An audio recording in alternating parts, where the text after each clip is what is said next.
Eu destacaria, então, para começar, em linhas bastante gerais, que a argumentação de Lukács sobre a especificidade do fenômeno ideológico, ela procura se contrapor a duas tendências aparentemente antitéticas, né? Por um lado, Lukács procura se contrapor ao que ele chama de materialismo vulgar, que subsume todas as instâncias do ser social à esfera econômica, né? Nesse sentido, perde de vista o importante papel, muitas vezes o papel decisivo, que as mais variadas formas de ideologia podem desempenhar no sentido de reproduzir, inclusive modificar as próprias relações econômicas. Então, por um lado, essa contraposição do Lukács é isso que ele chama de materialismo vulgar. Por outro lado, ele se contrapõe também às posições idealistas que enxergam uma história autônoma das ideologias, como se essas pudessem ser compreendidas apartadas das práticas sociais das quais elas são geradas, a partir das quais elas são geradas, né? E portanto carregam sempre essas determinações sociais que essas posturas idealistas procuram a todo momento apagar. É uma postura muito comum na filosofia, ouvindo da filosofia, né? É uma postura muito comum nessa área, você querer desenhar uma espécie de história da filosofia a partir de uma espécie de concatenação interna dos discursos, como se um discurso como se a história da filosofia fosse essa história dos discursos apartados dessas relações sociais, né? Com isso perde-se de vista todas as demandas que são colocadas nas relações práticas dos homens e que é justamente em resposta a essas demandas que essas formas ideológicas surgem, né? Então, contrapondo-se então essas duas tendências, a proposta da ontologia lukatiana consistirá então em demonstrar uma relação bastante complexa que os fenômenos ideológicos mantêm com essa chamada base econômica, atentando para o modo pelo qual as formas ideológicas são gestadas no seio da sociabilidade, nesse sentido já uma relação impossível de se apagar com a base econômica, né? Então são gestadas no seio da sociabilidade, ganham uma relativa autonomia e nesse sentido possuem uma estrutura própria, particular, que não pode ser reduzida a esse solo social da qual ela foi gerada, né? Então ganham uma relativa autonomia, possuem uma estrutura própria e ao mesmo tempo desempenham uma função social específica, no sentido de manter e modificar essas práticas, né? Então a análise do Lukács, em linhas bastante gerais, a análise do Lukács do fenômeno ideológico, ela compreende todos esses momentos, o momento no qual a sociabilidade aparece como condição de possibilidade para o surgimento de determinadas formas ideológicas, o modo como essas formas ideológicas possuem uma autonomia relativa, no sentido de possuir uma estrutura própria, e a forma como essas mesmas formas ideológicas atuam na prática dos homens de modo a interferir nessas práticas, né? Eu acrescentaria ainda que a gente tem em Marx diversos exemplos desse tipo de análise da ideologia, né? A professora falou de muitos deles aqui, né? Quando Marx faz a sua crítica a Hegel, quando Marx faz a sua análise dos economistas políticos clássicos, quando Marx faz a sua crítica ao Proudhon em Miséria da Filosofia, quando Marx faz as críticas aos neo-hegelianos em A Ideologia Alemã. Veja, mesmo a ideologia alemã, que é considerada uma obra na qual que haveria consagrado essa noção de falsa consciência na ideologia, mesmo ali você tem uma análise muito mais ampla do Marx, né? Que pressupõe você fazer uma análise do solo social que cria as condições de possibilidade daquele discurso, ou seja, a miséria alemã e a discrepância do desenvolvimento econômico alemão com o desenvolvimento francês e inglês, né? E como que isso, segundo Marx, vai favorecer o surgimento dessas posturas idealistas dos neo-hegelianos, né? Ao mesmo tempo uma função específica que esses neo-hegelianos desempenham no sentido de ocultar determinadas, digamos, certas determinações da realidade alemã, né? Uma função que reverbera inclusive para um plano político, né? A ideia dos neo-hegelianos de você dar cumprimento a um processo de racionalização do Estado alemão como se isso fosse possível, né? Bom, Lukács abre o item intitulado Problema da Ideologia. Esse é o item 3 do capítulo Momento Ideal e Ideologia, a última parte do capítulo, tá? Ele abre essa última parte desse capítulo com uma referência a Gramsci, e creio eu, e eu não sou a maior autoridade nesse assunto, mas creio eu que é uma das poucas referências que temos a Gramsci na obra lukatiana, né? Ele abre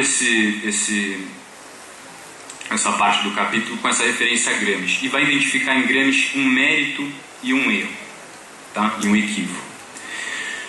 Lukács vai dizer que cabe a Gramsci o mérito de ter articulado claramente a ambiguidade sempre furtiva do termo ideologia, no sentido de reconhecer que a expressão comporta um significado duplo, positivo e negativo, né? Nesse sentido, Lukács vai falar mérito do Gramsci não ficar meramente na concepção negativa de ideologia como falsa consciência, né? Entretanto, segundo Lukács, Gramsci acaba recaindo numa análise de viés epistemológico, conceitual, gnoseológico, no sentido de que não há em Gramsci uma relação com contextos históricos sociais específicos. E mais importante que isso, não há em Gramsci o que para o Lukács vai ser decisivo, que é uma pergunta sobre a função social e histórica específica da ideologia, né? Para o Lukács, essa vai ser a questão ontológica decisiva, no sentido de caracterizar um fenômeno como ideológico, a sua função social, né?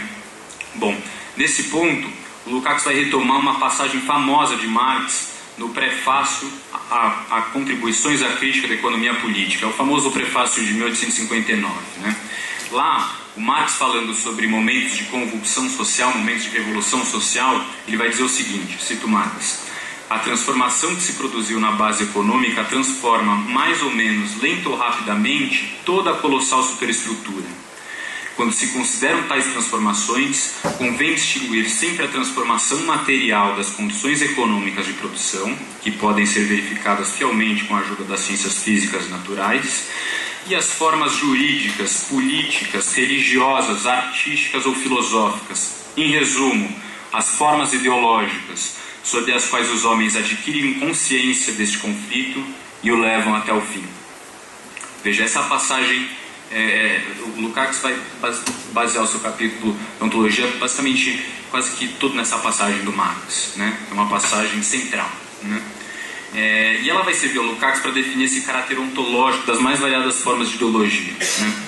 É a partir das considerações sobre essa passagem que o filósofo húngaro identifica uma distinção, que eu vou desenvolver aqui com vocês, que ele chama de sentido amplo da ideologia e de sua determinação mais restrita, né? Bom, mas vamos por partes. Comentando a passagem, o Lukács vai destacar primeiramente 2 pontos. Voltando a Gramsci, ele dirá que é errôneo compreender o conceito de ideologia em seu uso pejorativo, ou seja, como falsa consciência, né? Então, é errôneo compreender, cito Lukács, é errôneo compreender o conceito de ideologia em seu sentido pejorativo, que representa uma realidade social indubitavelmente existente como formação arbitrária do pensamento de pessoas singulares, né? O segundo ponto que ele vai destacar é o seguinte: antes de qualquer coisa, enquanto alguma ideia permanecer o produto do pensamento ou a alienação do pensamento de um indivíduo, por mais que seja dotada de valor ou de desvalor, ela não pode ser considerada como uma ideologia. Nem mesmo uma difusão social relativamente mais ampla tem condições de transformar um complexo de ideias diretamente em ideologia. Para que isso aconteça, é necessário uma função determinada com muita precisão. Que é o ponto central que eu já destaquei para vocês. O que define alguma coisa como ideologia é a sua função, não é a sua verdade ou falsidade, né? Nesse sentido, a gente pode dizer bem rapidamente que o Lukács está meio que fazendo uma diferenciação de critérios, né? Para a ciência interessa a veracidade, para conhecer a natureza interessa conhecer as reais causas da natureza, né? Os seus nexos imanentes. Ideologia não é o critério central, o definidor de ideologia não é a verdade, nem a falsidade. É a sua função social, uma função social específica, né? Bom, a argumentação lucatiana segue destacando que o fato da passagem de Marx referir a momentos de convulsão revolucionária não deve servir para afastar sua aplicação à totalidade da vida social. Ou seja, ele vai estender o que Marx está dizendo naquela passagem para a totalidade da vida social. E vai fazer com toda a razão. Ele vai mostrar, por exemplo, que em Marx não há uma muralha chinesa separando de modo intransponível as crises sociais do funcionamento normal do processo econômico de reprodução. E vai dar exemplo da fórmula MDM, que Marx coloca em Capital, mercadoria, dinheiro, mercadoria, né, que já contém em germe as possibilidades de uma crise do capitalismo, né? Então ele vai argumentar no sentido de que não há razões para a gente acreditar que em Marx há diferenças no sentido de tratar a sociedade, né? Vai argumentar no sentido de que é perfeitamente possível trazer aquela passagem do Marx para a vida cotidiana, né? para o modo como cotidianamente os homens reproduzem sua vida, né? Não haveria nesse sentido algo que justificasse que as determinações identificadas na passagem não sirvam também para caracterizar a vida social como um todo, né? Não há no Marx essa cisão que justificasse essa passagem só vale para momentos revolucionários, né? Nesse sentido, Lukács vai extrair da passagem marxiana que as formas ideológicas operam como meios, com o auxílio dos quais podem ser tornados conscientes e tratados também os problemas que preenchem esse cotidiano. E aqui a gente vai introduzindo uma definição ampla de ideologia que Lukács vai dar, né? Eu vou explicar que determinação ampla é essa. Bom, o próximo passo dele vai ser demarcar a partir daí a primeira determinação mais geral da ideologia, saber que ela só pode ter uma existência social, tem sua gênese determinada pela atividade social dos homens, né? Nas palavras de Lukács, a ideologia é, sobretudo, a forma de elaboração ideal da realidade que serve para tornar a praxis social humana consciente e capaz de agir. Nesse sentido, toda ideologia possui o seu ser precisamente assim social. Ela tem origem imediata e necessariamente et nunc dos homens que agem socialmente em sociedade. Essa expressão em latim significa neste exato instante local. Quer dizer, ideologia ela se origina do ser precisamente assim social, né? E carrega as marcas desse seu processo de gênese, né? Bom, ainda segundo Lukács, essa determinidade de todos os modos de exteriorização humanos pelo hic et nunc do ser precisamente assim histórico-social do seu surgimento, essa determinidade de todos os modos de exteriorização humana pelo hic et nunc do ser precisamente assim histórico-social do seu surgimento tem como consequência necessária, e aqui o ponto que eu queria destacar, que toda a reação humana ao seu meio ambiente socioeconômico sob certas circunstâncias pode se tornar ideologia. Ou seja, a ideologia não se refere a uma instância específica de exteriorização da vida do ser social. Qualquer instância pode se tornar ideologia, na medida em que venha a cumprir essa função social, né? E essa então é a caracterização ampla da ideologia segundo Lukács, né? No seu sentido mais geral, a ideologia vai se constituir então como um momento ideal das praxis humanas, forma de consciência como mediação da própria prática social, bem no espírito da determinação marxiana, segundo a qual não é a consciência que determina o ser, mas é o ser que determina a consciência, né? Então, nesse sentido, conforme destacado, né, qualquer resposta dos homens pode se tornar, conforme as circunstâncias, uma ideologia, não sendo esta um atributo de uma esfera específica do ser social, né? Observa-se deste modo que Lukács, a partir da identificação de um sentido amplo de ideologia, não restringe o fenômeno ideológico apenas em seu aspecto de instrumento da luta de classes. Esse é o ponto fundamental da caracterização ampla da ideologia que Lukács está fazendo ali, né? Um pouco mais adiante, ele desenvolve toda uma argumentação no sentido de demonstrar alguns tipos de produção, certas manifestações ideológicas que remontam às sociedades mais primitivas. Eu concordo com o Ronaldo, esse termo sociedade primitiva um pouco complicado, mas o Lukács usa, então a gente usa também. Entendam então por sociedades primitivas uma sociedade que ainda se encontra no estágio bastante inicial daquele processo de afastamento das barreiras naturais que Lukács coloca, né? É exatamente associado a esse processo de reprodução da vida humana no sentido de afastar as barreiras naturais, nesse sentido conquistar o espaço da liberdade que a professora colocou, né? No sentido de tornar as necessidades sociais cada vez mais mediatizadas socialmente e menos determinadas pela natureza, né? Bom, quando Lukács retoma essa ideia de manifestações ideológicas em sociedades bastante primitivas, ele está, salvo engano meu, muito baseado em passagens do Marx na ideologia alemã, né? Muitos momentos ali em que o Marx está falando da divisão social do trabalho na ideologia alemã, ele remonta essas sociedades primitivas e vai mostrar como que naquelas sociedades manifestavam certas formas de religiões animísticas, né? E vai destacar justamente o papel que aquelas religiões animísticas desempenhavam no sentido de manter aquelas relações, no sentido justamente da manutenção daquelas relações de produção nas sociedades primitivas. Bom, a gente pode observar assim como a caracterização ampla da ideologia feita por Lukács ultrapassa os limites normalmente atribuídos a ela, né?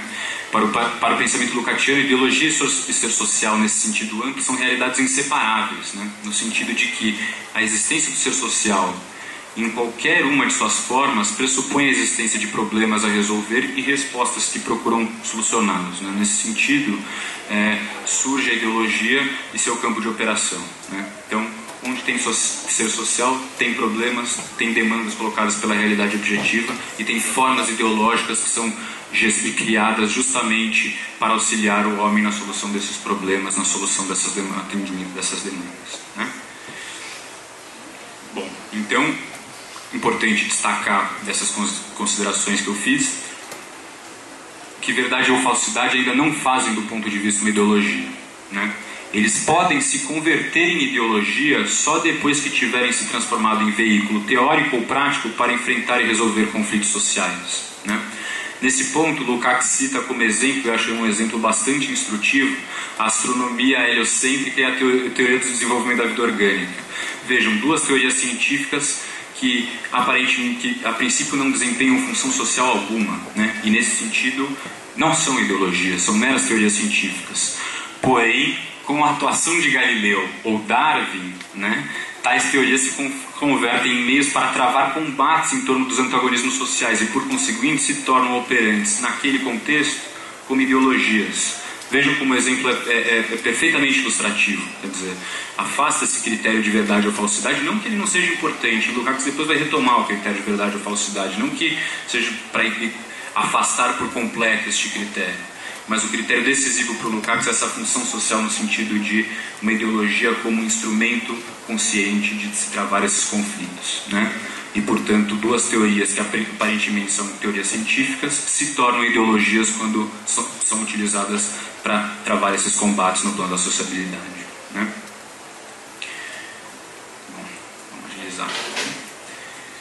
Bom, delimitados então esses principais traços da definição ampla de ideologia, né, Lukács vai voltar então para sua caracterização mais restrita, porém mais precisa, né? A ideologia continua voltada para a resolução de problemas que emergem da vida dos homens, mas agora, na sua definição restrita e precisa, esses problemas agora são transpassados pelo conflito social produzido pela maturação da divisão social do trabalho e, nesse sentido, pela luta de classes, né?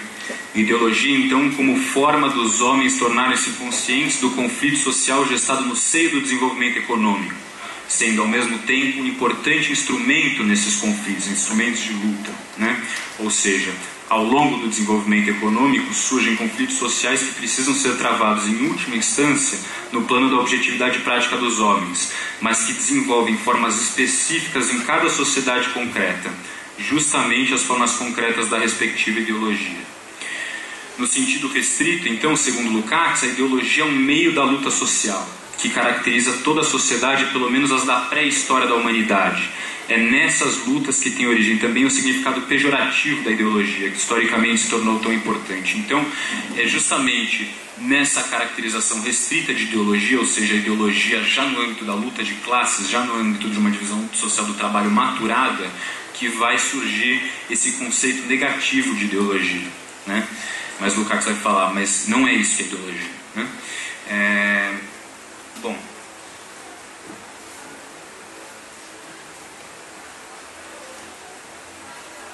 o desenvolvimento da divisão social do trabalho acarreta, então, a divisão da sociedade em classes com interesses vitais antagônicos, de tal modo que os conflitos só podem ser enfrentados eficazmente na sociedade quando os membros de um grupo conseguem convencer a si mesmos de que os seus interesses vitais coincidem com os interesses importantes da sociedade como um todo.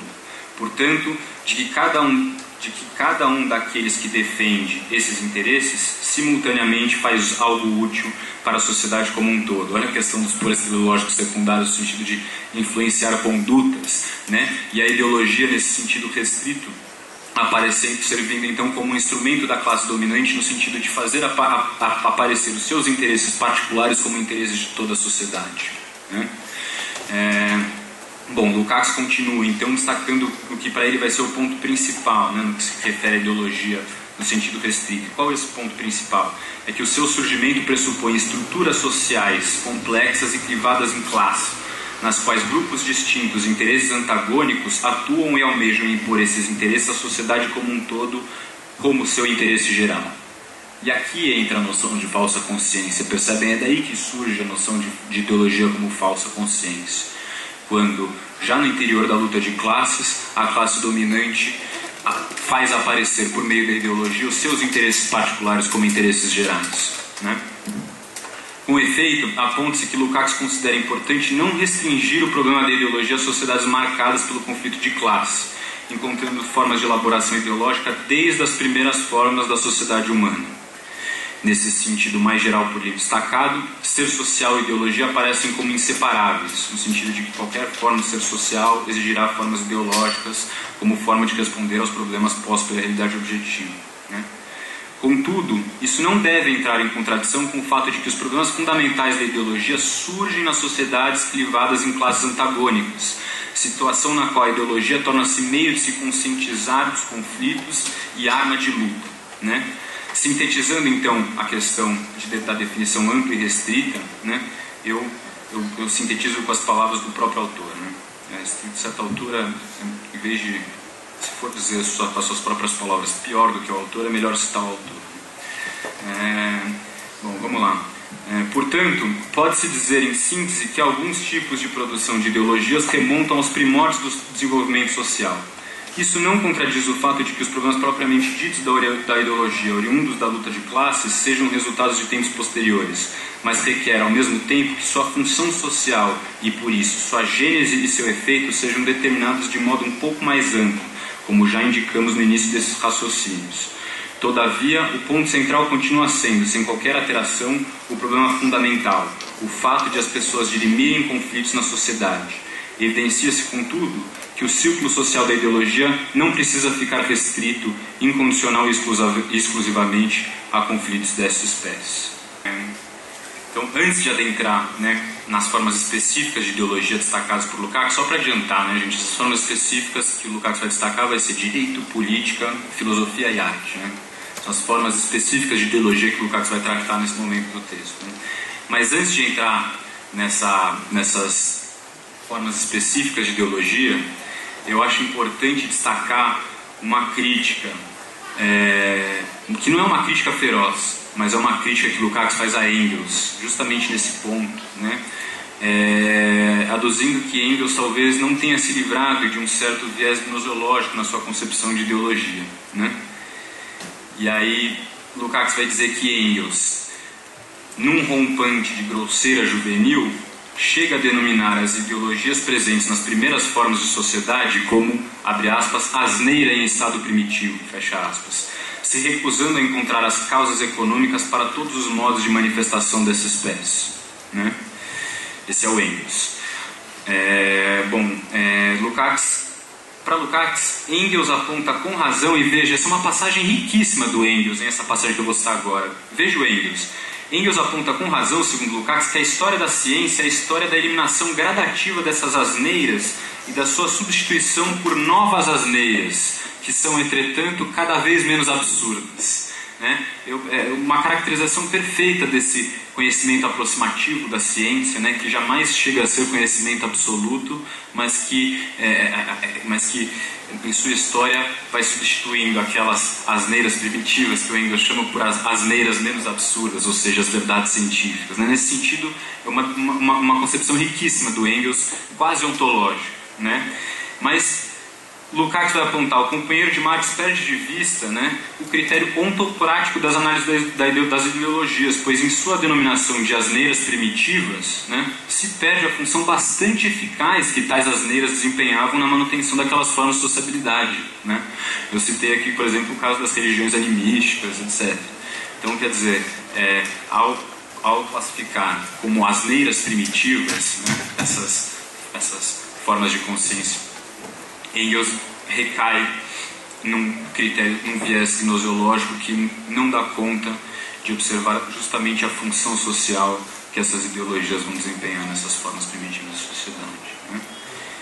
Bom, para resumir então, qual que é o ponto decisivo, né? O ponto decisivo permanece, né, Portanto, o que define o funcionamento de uma determinada resposta dos homens como ideologia não é sua verdade ou falsidade, sua fundamentação científica ou sua condição de constituição mitologizante, né? Mas primordialmente de que um extrato social vislumbra nela o meio apropriado para enfrentar e resolver suas colisões sociais, que naturalmente chegam até o nível da intimidade pessoal, né? Importa fixar, né, antes de partir para as formas específicas de ideologia, que o desenvolvimento contraditório do ser social pela divisão do trabalho produz os pores teleológicos que visam suscitar um novo comportamento em seus semelhantes e lhes confere importância crescente, tanto extensiva como intensivamente, tanto quantitativa como qualitativamente, para o processo de produção, para a sociedade como um todo. Ou seja, basta observar como ao longo do processo de reprodução do ser social tornam-se cada vez mais importantes, cada vez mais decisivas as mediações do costume, do hábito, da tradição, da educação. Nesse sentido, à medida em que esse processo de afastamento das barreiras naturais que Lukács descreve no processo de trabalho vai se desenvolvendo, você tem um peso cada vez maior das ideologias para o funcionamento da sociedade, né? Cada vez mais você tem o peso da tradição, dos costumes, exigem formas cada vez mais mediatizadas, né, de se estabelecer esse metabolismo fundamental com a natureza.